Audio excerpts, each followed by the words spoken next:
how does a PR team, convince millions of people that a pop star taking a literal chainsaw to her critics is, actually just self-care? Well, I mean, they co-opt the language of therapy. They build this massive wall out of wellness buzzwords. And suddenly, anyone who questions the behavior isn't just a critic, right? They're a toxic threat to the star's mental health. It is wild. But welcome to today's deep dive, everyone. We are looking at a really fascinating stack of materials today, all focused on the dark art of the celebrity spin machine. Yeah, it's a deep dive into the illusion of control. Exactly. Our mission today is to, peel back these highly curated public facades and examine the very real collateral damage underneath.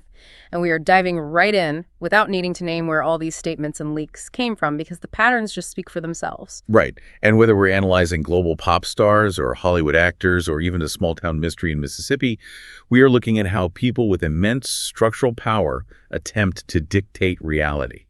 And, what happens when the public refuses to play along? So let's start right at the top with that struggle for control over public figures and their own bodies.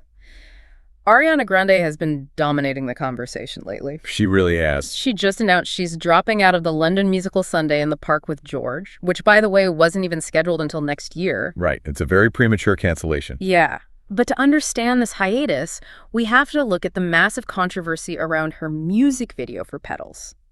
Can you, walk us through what actually happens in that video? Sure. So the visual language of Petals is heavily laden with what mental health professionals would definitely identify as triggering content. Oh, absolutely. The narrative of the video has this audition panel explicitly telling her she needs to lose weight. And to emphasize this, she actually wears a prosthetic breastplate. Wait, a breastplate? Just to look thinner? Yes. It was specifically designed to highlight extreme thinness, making her collarbones and ribs jut out unnaturally. And then the climax of the video features her taking a literal chainsaw to her critics. And she emerges completely covered in blood. It is essentially a highly produced, multi-million-dollar body check broadcast to the entire world. And the audience pushed back hard on this. When her team posted a snippet of this video on Instagram, users essentially hijacked the post. It really did. They used the Community Notes feature. All right. And for those unfamiliar, Community Notes is this crowdsourced algorithmic countermeasure. It lets users attach context directly to a post, completely bypassing the original creator's control. Which is such a massive power shift. Exactly. So instead of fans just leaving comments that the PR team could quickly delete, they permanently affixed eating disorder resources and links to get help right onto the promotional video. The audience basically forcefully injected reality into a curated piece of marketing. And then, surprise, surprise, the clip was mysteriously removed from Instagram entirely. Oof. Right. But the spin did not stop there. Ariana's PR team immediately went into overdrive. They framed this sudden hiatus not as a health crisis, but as a planned, empowered break. Yeah, they explicitly blamed the public. They said she needed to step away from toxic public scrutiny. I mean, I have to push back on this strategy. At what point does genuine public concern get weaponized by PR teams to just avoid accountability? It's a very common tactic now. It feels exactly like a magician's sleight of hand. They're gaslighting the audience by making them feel guilty just for noticing how the trick is done. Well, the psychology of this specific PR tactic is incredibly effective. Because when a public figure faces a highly visible personal crisis, the machinery's first instinct is to reframe that crisis as a failing of society. Ah, I see. By labeling genuine alarm from fans, many of whom, have struggled with the exact same health issues, by labeling that as toxic scrutiny, the team dodges the need to address the root problem. They shift the blame entirely onto the consumer. You are worried you are part of the toxic culture harming the artist. It completely invalidates the reality of the people watching. And we see this tactic of using vulnerability as a shield everywhere now. Take Hilaria Baldwin. Oh boy. She recently appeared on that unscripted series, Nation's Dumbest. And she made this shocking confession about a 20-year eating disorder. She claims she started dieting at age 5, and that it became so severe she was counting toothpaste calories. And the public reaction to that statement was overwhelming skepticism. Exactly. Because this is coming from a woman with a well-documented alleged history of fabricating major parts of her life. I mean, from her ethnicity and faking a Spanish language background all the way to controversies surrounding her pregnancies. Right. Why do PR teams think leaning into extreme trauma will work when the credibility is just already gone? Because trauma is currently the highest valued currency in the public relations ecosystem. Confessing a vulnerability is usually the fastest way to buy back public grace. Okay, that makes sense on paper. But the mechanism breaks down when the messenger has a history of deceit. In Baldwin's case, the concept of counting toothpaste calories is so extreme that instead of generating empathy, it's just analyzed as another manufactured soundbite. Yeah, it just sounds fake. The PR strategy relies on the audience extending the benefit of the doubt. But when a figure has systematically destroyed their own credibility, the public views the confession not as a cry for help, but as a calculated shield against criticism. So if fully grown adults with entire teams of fixers and limitless wealth struggle to navigate this environment, what happens to the innocent bystanders? Because we're talking about collateral damage, we have to talk about the kids born into this. The psychological impact of proximity to fame on children is profound, primarily because there is absolutely no opt-out clause for them. We saw a glaring example of this with Justin Bieber just recently. Some footage came out from a Mediterranean trip. He's sitting outdoors with his wife, Hailey, and he is puffing on a cigar and blowing the smoke right in the face of his 2-year-old son, Jack Blues. While Hailey just sits there smiling. Just smiling. And the internet immediately fractured. You had the mind your own business, they're on vacation crowd on one side, and then people pointing out that a vulnerable toddler is inhaling secondhand smoke on the other. That incident perfectly illustrates the danger of treating children as lifestyle props. The child isn't an independent human in that specific media moment. They are an accessory to the parent's curated aesthetic of a relaxed, luxurious vacation. The aesthetic comes first. Right. The biological reality of the child inhaling toxins is entirely secondary to the image being projected. And that lack of agency extends way beyond physical proximity to cigar smoke. Look at Ethan Slater. His ex-wife, Dr. Lily J., recently had to issue a definitive statement shutting down rumors of a romantic reconciliation. She was very clear about that. Crystal clear. She said they are strictly co-parenting. And we are talking about the child Ethan left her for to be with Ariana Grande shortly after Lily nearly died in childbirth. It's a heavy origin story. That child's entire origin story is forever linked to a massive tabloid scandal. I mean, growing up in that specific crossfire feels like being put on a high-speed roller coaster without a seatbelt. The permanent digital footprint of that scandal means the child will eventually have to confront a global narrative about their own family's destruction. But the danger of that roller coaster is amplified exponentially when the child isn't just a byproduct of the fame, but an active participant in it. Which brings us to 13-year-old Northwest. She just canceled her 14-date chemo Kauai tour with rapper Molly Santana. Molly even had to issue a heartfelt apology to the ticket holders. Yeah. And honestly, looking at the environment surrounding these shows, a lot of people are seeing this cancellation as a massive relief. Well, the structural environment of a rap tour is inherently designed for adults. Completely. We're talking about a 13-year-old girl performing in venues filled with grown men. And she operates with this extreme, almost terrifying level of freedom. Kim Kardashian has openly admitted she lets North skip school and essentially do whatever she wants. It's wild. We are watching this kid deal with repeatedly infected dermal piercings on her thighs, on her fingers. They are covered in Band-Aids because her body is physically rejecting the metal. At 13. Yeah. And when she gets criticized online, she uses this aggressive Christian rock audio on TikTok to clap back at her critics. I'm really struggling with the narrative here. Is the cancellation of North's tour a rare instance of the Hollywood machine actually working to protect a kid from overexposure? Or is this just the cold corporate reality of low ticket sales? The mechanics of the touring industry suggest it's almost certainly the latter. Tours are canceled when they cease to be financially viable. Right. What we are witnessing with Northwest is a systemic failure in how celebrity culture bypasses essential developmental boundaries. Sociologists often refer to this as the miniature adult phenomenon. Oh, that makes a lot of sense. By giving a 13-year-old absolute freedom, allowing her to skip foundational education, and placing her in adult work environments, the adults in the room are abdicating their role as protectors. A child simply cannot consent to the lifelong psychological impact of that level of exposure. No, they can't. The infected piercings are almost a perfect physical metaphor here. You're forcing something heavy and unnatural into a system that is actively trying to reject it, but the adults just slap a Band-Aid on it and keep the show going. Oh, That is a chilling visual. So we've explored the vulnerability of the children caught in the crossfire. Let's shift gears and look at the vulnerability of the fans, the people actually buying the tickets.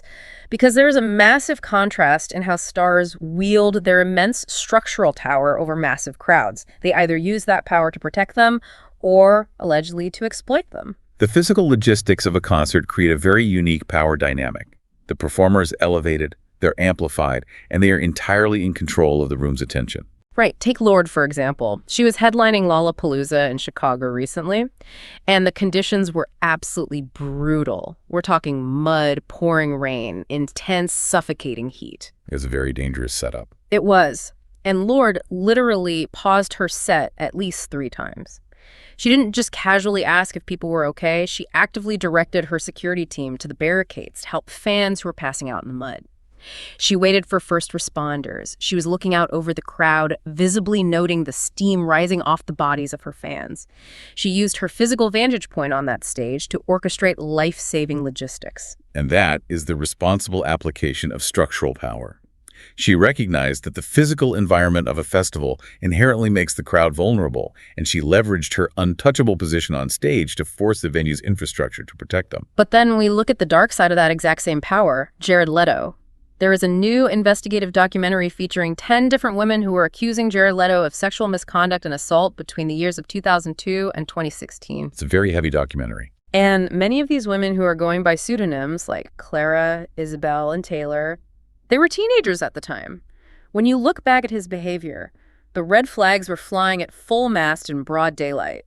There's footage from a 2013 college concert in California where Leto calls a young girl from LA onto the stage. Yeah, this part is incredibly disturbing. He literally quotes the movie Dazed and Confused to her on a live microphone. He says, "That's what I like about high school girls. I keep getting older and they stay the same age." To say that publicly, on stage, implies a profound sense of untouchability.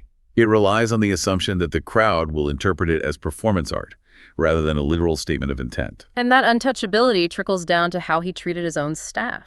Insider accounts describe extreme egotism, making crew members work massive overtime just to hold his cape and open doors for him. Now, we should note, Leto vehemently denies all these allegations. Yes, he does. But I have to challenge the industry narrative here.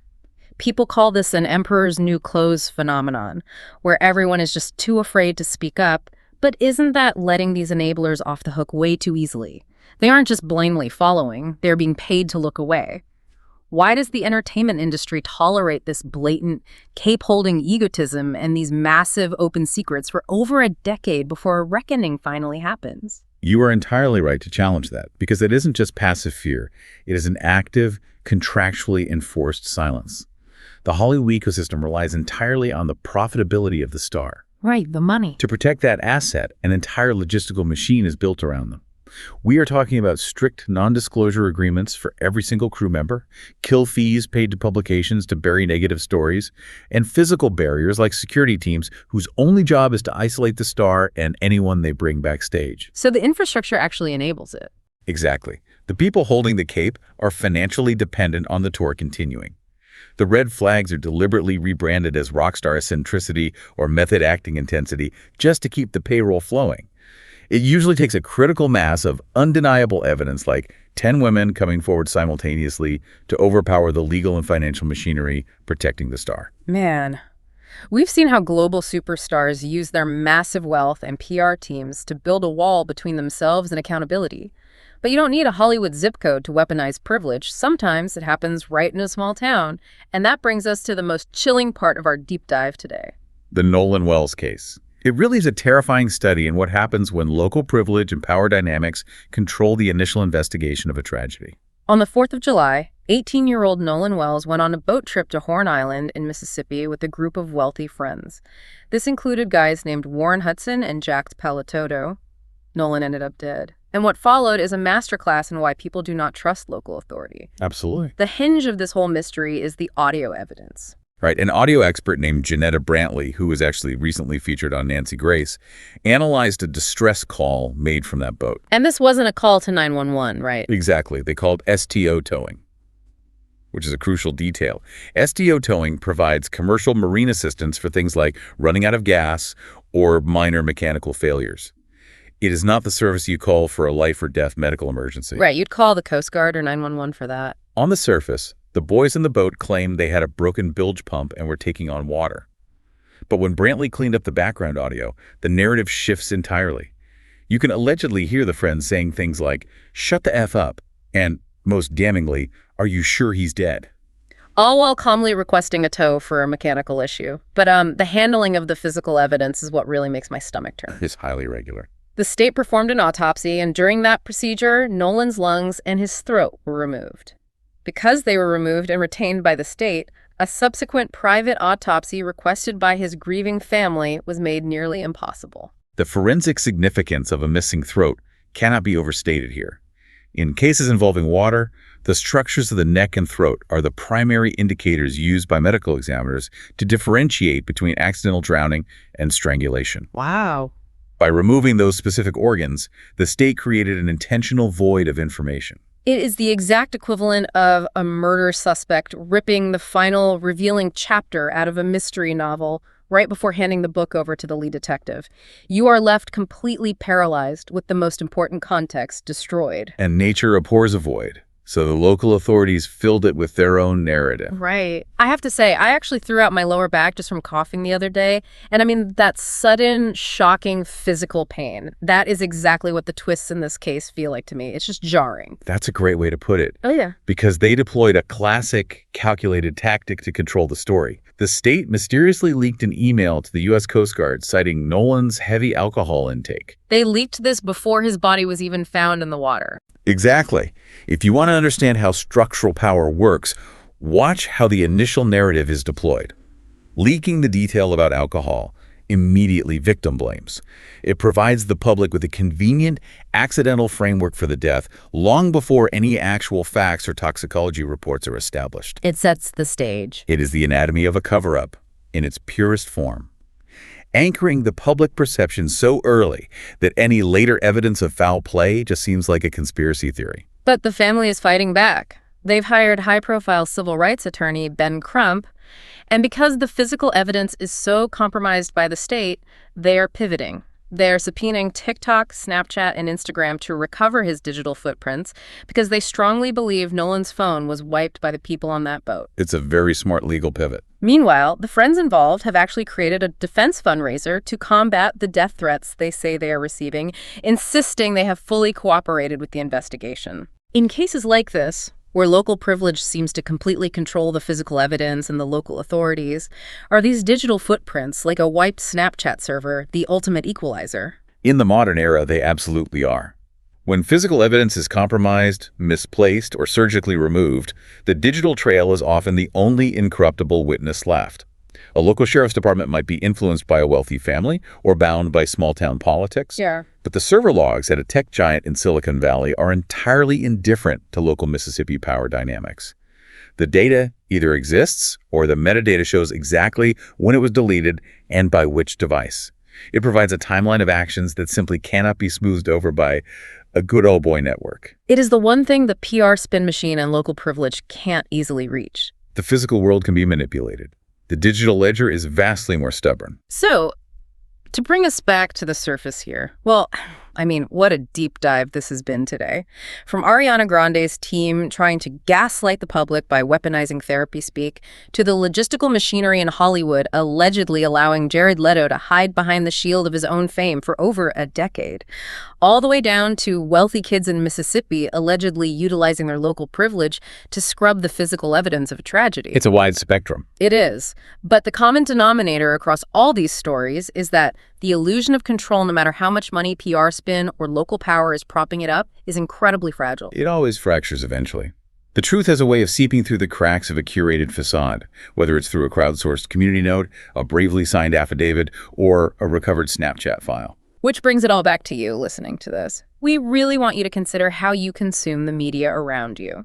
Because the next time you see a highly curated Instagram post explaining away a sudden absence, or a suddenly canceled arena tour blamed on scheduling, or even a conveniently leaked police report on the evening news, you have to ask yourself, what is the machine trying to distract me from? Where is the other hand? And I'd like to leave you with a final thought to mull over long after this deep dive ends. We just discussed how our digital footprints, The massive amounts of data stored by these tech giants might be the only things that cannot be easily erased by PR teams, wealth, or local privilege. But if the data on our devices is truly the ultimate incorruptible witness to our lives, does that mean we are ultimately safer because of our devices? Or does it mean we are infinitely more vulnerable? I guess it just depends on who is performing the magic trick. Until next time.